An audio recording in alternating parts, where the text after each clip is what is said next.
All right, and this is Eric again. Once again, we're back at the Anderson Soiree. I'm here with Mark Ware. Mark, I haven't had the pleasure of meeting you before today, but you have quite the display set up. It definitely is a centerpiece of this room.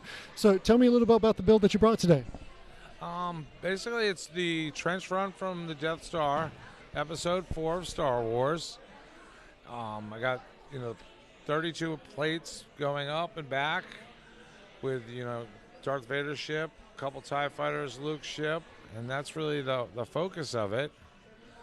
The two turbo cannons, which I was really excited about, and I thought they were way too big, but they are actually meant to be that size, and that's why they never put them on a Death Star after that, because they're too slow and too cumbersome to actually shoot little ships. They put them onto planetary defense ships to shoot something like 2,000 miles out into space.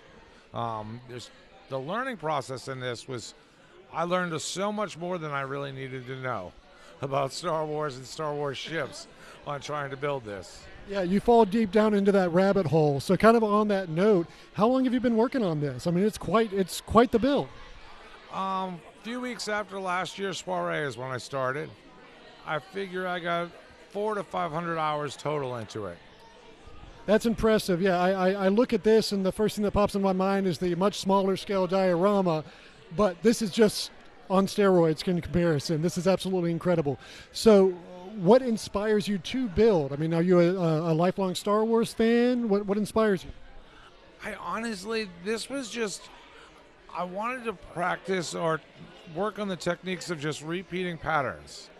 And this was what came to me. Last year I did a big castle where there was all separate things, and I can't draw, I can't, paint, and this works for me because it's numbers. It's just like 1, 2, 1, 2, and just repeating patterns, and it works with my brain.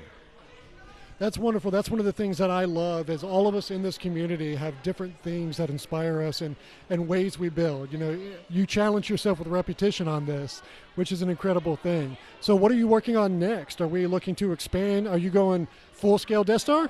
Or you working on something new for next year? Next year is going to be simple.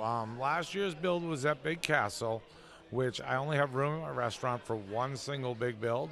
So the castle's coming apart, and I'm going to do a life-size Big Bird that's going to sit on the bench at the lobby of the restaurant. And then hopefully maybe by next year's show also have Oscar the Grouch in his trash can. I want to start doing full life-size Sesame characters.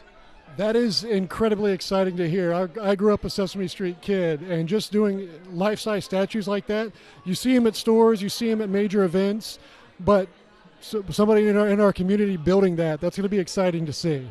So, well, before we wrap up, Mark, is there anything that you want to? Is there anything you've seen at this show that has inspired you for future builds from other builders?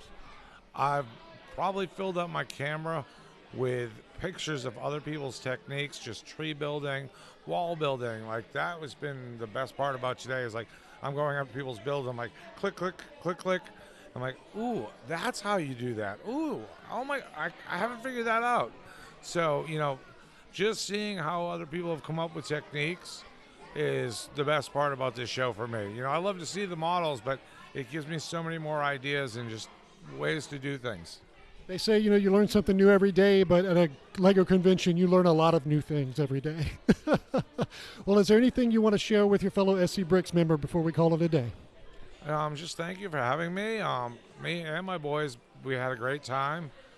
They both are showing off their displays too, and watching them grow, and keep doing this each year is just a wonderful experience. Well, thank you so much, Mark. Appreciate your time.